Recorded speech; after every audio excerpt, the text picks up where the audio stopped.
Hello යාළුවනේ කොහොමද ඉතින්? අද කතාව ටිකක් වෙනස් එකක්. මම උදෙන්ම මෝටර් සයිකලේ අරගෙන එළියට බැස්සේ යාළුවෙක් එක්ක ගිහින් අලුතෙන් ඇඳුම් ටිකක් ගන්න. උදේ 9ට විතර මම පාරේ යනකොට ටවුන් එක කිට්ටුව බස් හෝල් ටිකක් ළඟ ලස්සන ගෑනු කෙනෙක් හිටියා. මම නිකමට වගේ බැලුවේ. එයා මගේ දිහා හොඳට බලනවා මම දැක්කා. මම ටිකක් දුරට ගිහින් නැවතුවා. අර ගෑනු කෙනා දැක්ක මම ඉන්නවා. එයා මගේ පැත්තට එනවා. කළු පාට සායක් හා සුදු පාට බ්ලවුස් එකක් ඇඳලා හිටියා. හරිම ලස්සනයි. ඒත් ගොඩක් බය වෙලා හිටියේ. මම ළඟට ආපු එයා කිව්වා මාව තවුමට දාගෙන යනවද කියලා. මම යාළුවාට ගිනාපු හෙල්මට් එක දුන්න එන්න යමු කියලා. යන ගමන් මං ඇහෙව්වා මොකක් හරි කරදරයක්ද කියලා. එයා නෑ කියලා කිව්වා. මං ඇහෙව්වා කොහෙද යන්නේ කියලා. එයාට දෙන්න උත්තරයක් නෑ. මං හිතුවා හරි මොකක් හරි කරදරයක වැටුණ කෙනෙක්. ටිකක් නිහඬව හිටපු එයා කිව්වා මට ටික දවසක් ඉන්න තැනක් හොයලා දෙන්න පුරුවන්ද කියලා. මං කිව්වා මොකද උනේ කියන්න. විස්තරයක් දන්නේ නැතුව කොහොමද උදව් කරන්නේ? පස්සේ එයා කිව්වා එයාගේ නම රුවිනි කියලා. එයා බැඳලා ඉන්න මිනිස්සයා හැමදාම ගහනවා. අද මරන්න හැදුවා. ඒක නිසා පැනලා ආවේ කිව්වා. ගෙදර යන්නත් බෑ. අම්මලා එපා කියනකොට මේ මිනිහා එක්ක හොරෙන් පැනලා ආවේ කිව්වා. මම ටිකක් කල්පනා කරලා කිව්වා අපි ටිකක් ඈතකට යමු. නැතිනම් ඔයා අහුනොත් අපි දෙන්නම ලොකු අමාරුවක වැටෙනවා. එයාත් කැමති වුණා. මම කෙලින්ම ගියේ වගේ යාළුවෙක්ගේ ගෙදරකට. යාළුවා පවුල පිටින්ම රට ඉන්නේ. උන්ගේ ගෙදරට මම ඉදලා හිටලා ගිහින් ඒ ගෙදර බලනවා.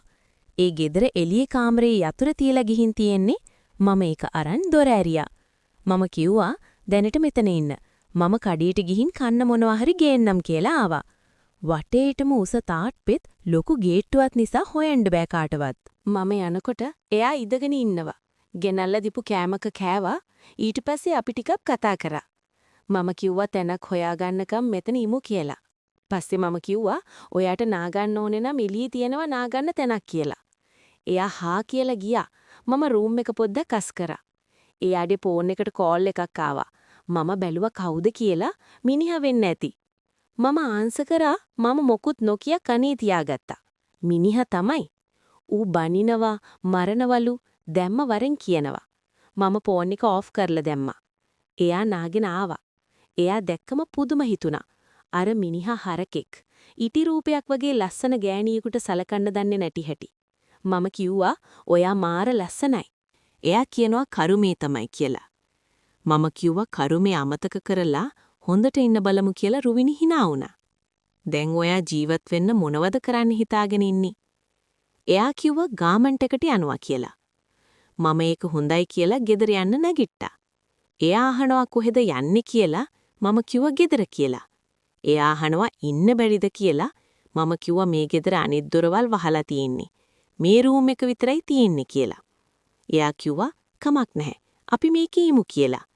මම හා කියලා ගෙදරට කෝල් එකක් දාලා යාළුවෙක්ගේ වැඩකට අද ඉන්න වෙන්නේ නැහැ. යාළුවාගේ ගෙදර ඉන්නවා කියලා කිව්වා. ඊට පස්සේ අපි දෙන්න එයාගේ විස්තර කතා කරා. රෑ වුණා රුවනි කිව්වා එයා බිම ඉන්නම් කියලා. මට බෙඩ් එකකින් නිදා ගන්නලු. මම බෑ කියලා අමාරුවෙන් එයාව කැමති කරගත්ත බෙඩ් එකට එන්න. අපි දෙන්නම දෙන් බෙඩ් එකේ ටික වෙලාවක් නිහඬව හිටපු මම රුවනිගේ පෙට්ටට හැරුණා. එයා මං දිහා බලාගෙන ඉන්නවා. මම මොකුත් නොකිය එයාගේ කම්මුල අත ගෑවා. එයා hina වුණා. මට තේරුණා රුවිනිගේ අකමැත්තක් නේ කියලා. මම මෙයාව මගේ ළඟට ඇදලා අරන් මගේ පපුවට ලං කරන් තුරුළු කරගත්තා. එයා මට තුරුළු වුණා. ආදරේ උණුසුම සොයන පුංචි ලේන් පෙටියෙක් වගේ මට දැනුණා. මම හිමීට එයාගේ මුළු සිරුරම මගේ ඇඟිලි අතරට ගත්තා. ජීවිතේම අපායක් වගේ ගෙවුණු එයා අද මගේ ළඟ උප්පරිම නිදහස විඳිනවා.